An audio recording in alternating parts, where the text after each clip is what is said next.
नमस्कार दोस्तों, आप देख रहे हैं दिल्ली क्राइम न्यूज भदोही से। मैं हूं आपका दोस्त राम कुमार वर्मा। आपको बताते चलें कि उत्तर प्रदेश सरकार द्वारा 2020 में बीसी सखी 1 GP 1 BC के अंतर्गत एक ग्राम सभा में एक बीसी सखी की नियुक्ति 2020 में हुई थी, जिसमें 75,000 रुपये उनको ऋण दिया गया था।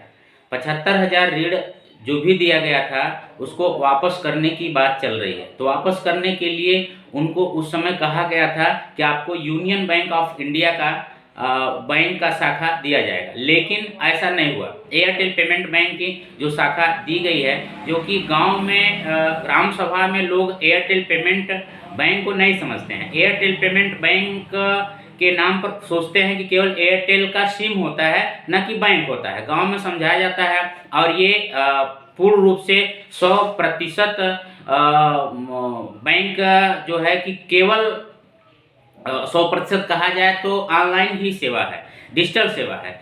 गांव में आज भी लोगों के पास छोटी मोबाइल बहुत से हैं, वो नहीं समझ पाते हैं। ना उनको पासबुक दिया जाता है, ना उनको ATM दिया जाता है। ऐसी स्थिति में लोग खाते भी नहीं खुलवा रहे हैं। लेकिन गवर्नमेंट को किस स्तर से मोटिवेट किए कंपनी वाले कि उनको एयरटेल पेमेंट बैंक दिया गया, जो कि गांव सभा में काम बिल्कुल नहीं हो रहा है। दूसरी बात कहा जाए कि जो डिवाइस दिया गया है 31,900 के आसपास का, वो डिवाइस किसी प्रकार का काम नहीं कर रहा है। डिवाइस रिचार्ज करें, उस समय यह भी कहा गया था कि 31,000 लिया जा रहा है, जो कि केवल 7 से 8,000 रुपए तक का डिवाइस ही है। उस समय कहा गया था कि 3 वर्ष के लिए आपका रिचार्ज फ्री रहेगा, चाहे OTG का हो चाहे डिवाइस का है, जो कि साल भर के अंदर भी बंद कर दिया गया।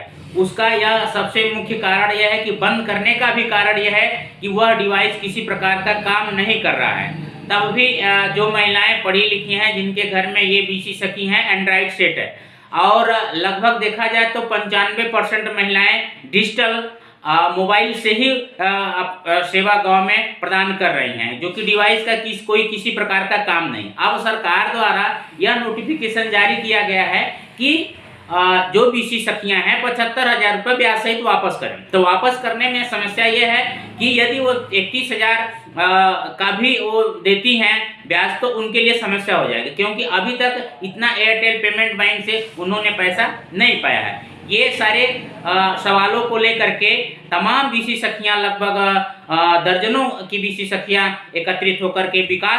सर, मेरा नाम अनुराधा सिंह है। मैं सारीपुर गांव से, ज्ञानपुर ब्लॉक, और हम सर बीसी सखी हैं। सर, हम लोग की समस्याएं ये हैं कि सरकार द्वारा हम लोग को 75,000 ऋण दिया गया। पहले RCT में हम लोग की ट्रेनिंग की गई, उसके बाद हम लोगों को बोला गया कि आप लोग को यूनियन बैंक से जोड़ा जाएगा, फिर हम लोग सभी बैंकों से जोड़ा जाएगा, राष्ट्रीय के सभी बैंकों से जोड़ा जाएगा। उसके बाद सर हम लोग को 75,000 ऋण दिया गया। उसके बाद हम लोग आए जब, तो ऋण में हम लोग को 32,000 का डिवाइस दिया है, जो डिवाइस काम नहीं कर रहा है। उसको देकर बोले थे कि आपको 1 साल का पूरा आपका रिचार्ज रहेगा, और अगर कोई दिक्कत आएगी तो आप लोग शिकायत करेंगे तो लखनऊ से बनाने वाले आएंगे, नहीं तो हम लोग आपकी मदद करेंगे। सर, जब हम लोग का डिवाइस ख़राब हो गया, हम लोग फ़ोन पे फ़ोन कर रहे हैं, कोई भी सुनने वाला नहीं है, ना कोई हम लोग की शिकायत सुन रहा है। और हम बीसी सखियों का सर जाने कितने लोगों का मानदेय भी नहीं मिला। सर, मेरा तो पर्सनल भी अभी तक मानदेय नहीं आया है। 2 साल से हम लोग चिल्ला रहे हैं कि सर मेरा मानदेय नहीं आ रहा, सर नहीं आ रहा है, कोई सुनने वाला नहीं है। अब सर सीधे बोल रहे हैं 75,000 रुपये आप लोग ऋण दीजिए, आप लोग कहीं से भी करिए, लेकिन ऋण दीजिए। सर बताइए, हम लोग कहाँ से ऋण दें? हम लोगों का ये मांग है कि ऋण तो हम लोग देंगे, लेकिन हम लोग 32,000 का ऋण नहीं देंगे जो डिवाइस हम लोगों को दिया गया है। हम लोग जो डिवाइस के बाद बचे पैसे